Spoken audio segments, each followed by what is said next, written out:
ప్రభు యేసుక్రీస్తు నామములో మీ అందరికీ శుభములు. సామాన్య 25వ గురువారము.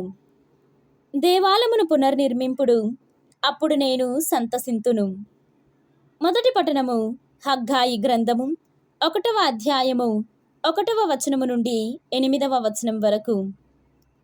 దర్యావేషు పారశికమునకు చక్రవర్తిగానున్న కాలము 2వ ఏట 6వ నెల మొదటి దినమున ప్రభువు హగ్గాయి ప్రవక్త ద్వారా సందేశమును వినిపించెను.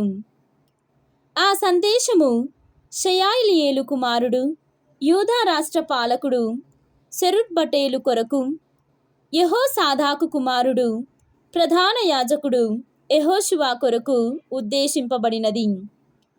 సర్వశక్తిమంతుడైన ప్రభువు హగ్గాయితో, ఈ ప్రజలు దేవాలయమును నిర్మించుటకు ఇది అదను కాదని పలుకుచున్నారు అని చెప్పెను. అంతట ప్రభువు హగ్గాయి ద్వారా ఈ సందేశమును చెప్పెను. నా ప్రజలారా, నా మందిరము శిథిలమై ఉండగా మీరు నగీషీ చెక్క పలకలతో చక్కగా కట్టుకొనిన గృహములలో వసింపనేలా? మీకేమి జరుగుచున్నదో పరిశీలించి చూడుడు. మీరు చాలా విత్తనములు చల్లినా కొద్దిపాటి పంటయే మీ చేతికి వచ్చినది. మీరు భుజించుచున్నారు గాని కడుపు నిండా తినుటకు మీకు తిండి లేదు. ద్రాక్షారసమును సేవించుచున్నారు కానీ తనివి తీరా త్రాగుటకు మీకు పానీయము లేదు.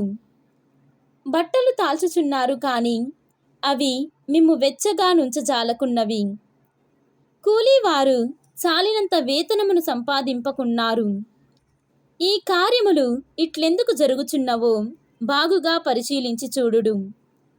మీరిప్పుడు కొండలలోనికి పోయి కలపను తెచ్చి దేవాలయమును పునర్నిర్మింపుడు. అప్పుడు నేను సంతసింతును, కీర్తిని బడయుదును. ఇది ప్రభువు వాక్కు. సర్వేశ్వరునికి వందనములు.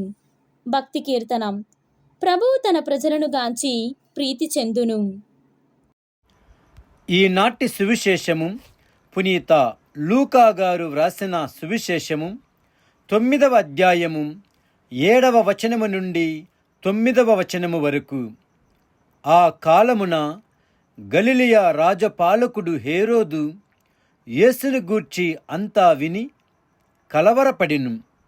ఏలన యోహాను మృతుల నుండి జీవముతో లేపబడినని కొందరు, ఏలియా అవతరించినని మరికొందరు, పూర్వ ప్రవక్తలలో ఒకడు సజీవుడై లేచెనని ఇంకా కొందరు చెప్పుకొనుచుండిరి.